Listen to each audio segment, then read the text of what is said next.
It's time for So Big to share her nice, clean, well, it's not a new body. I cleaned the body with OxyClean.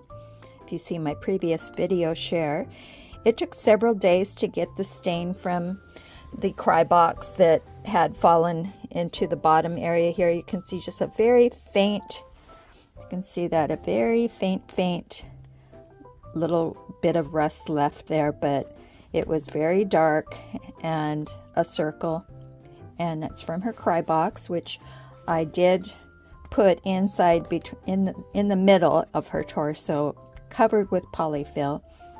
I'm going to tip her over.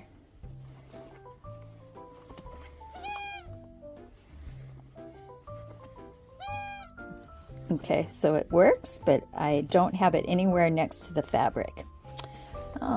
Just realized that I have one little stitch area to repair right here. I just felt that with my finger. But anyway, this is the original body. I filled it with regular polyfill and poly pellets to give her some weight, and then more polyfill.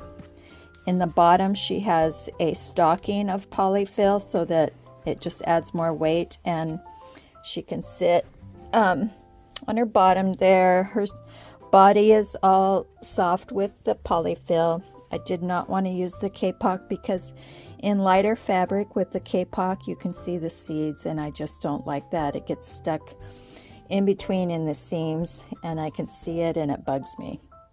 So normally your doll is dressed and you wouldn't see that, but personally it looks like dirt or bugs when it's really not. It's just seeds, and I just don't like to use the kapok personally for myself.